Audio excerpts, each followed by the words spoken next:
First ನಾವು ISKCON ದರ್ಶನ ಮಾಡಲು ಮೆಟ್ರೋನಿಂದ ಪ್ರಯಾಣ ಬೆಳೆಸಿದೆವು. ಹಾಗೆ ನಾವು ಮೆಟ್ರೋ ಸ್ಟೇಷನ್ ತಲುಪಿದ ನಂತರ ಎಕ್ಸ್ಚೇಂಜ್ ಮೆಟ್ರೋವನ್ನು ನಾವು ಮಾಡಿ ಮೆಟ್ಟಲುಗಳನ್ನು ಇಳಿದು ನಾವು ಇಸ್ಕಾನ್ ದೇವಸ್ಥಾನದ ಬಳಿ ತಲುಪಿದೆವು.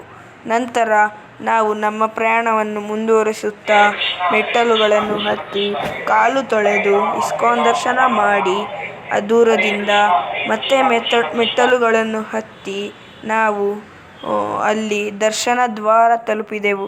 ನಂತರ ಹೂಕುಂಡವನ್ನು ನೋಡಿ ನಾವು ಇಸ್ಕಾನನ್ನು ಇನ್ನೂ ಹತ್ತಿರದಿಂದ ನೋಡಿದೆವು.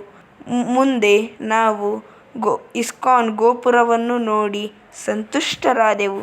ಹಾಗೇ ಪ್ರಯಾಣ ಮುಂದುವರಿಸುತ್ತಾ ನಮಗೆ ಕಂಡು ಬಂದದ್ದು 108 ಸರಿ ನಾವು ಫಸ್ಟು ದೇವರನ್ನು ನೋಡಲು ಜಪ ಮಾಡಬೇಕು. ಅದು ಮಂತ್ರ ಹರೇ ರಾಮ ಹರೇ ಕೃಷ್ಣ.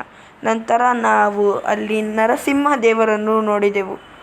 ಅದರ ನಂತರ ನಾವು ವೆಂಕಟೇಶ್ವರ ಸ್ವಾಮಿಯನ್ನು ನೋಡಿದೆವು. ಕೊನೆಯಲ್ಲಿ ನಮಗೆ ರಾಧಾಕೃಷ್ಣ ದೇವರ ದರ್ಶನವಾಯಿತು. ನಾವು ಇದರಿಂದ ಏನು ಕಲಿಯುವುದೆಂದರೆ, ನಮಗೆ ದೇವರ ದರ್ಶನ ಮಾಡಲು ಹಂತಗಳನ್ನು ತಲುಪಬೇಕಾಗುತ್ತದೆ. ಆದರೆ ನಮ್ಮ ಜೀವನ ದರ್ಶನ ಮಾಡಲು ಅದೇ ಬೇಕಾಗುತ್ತದೆ.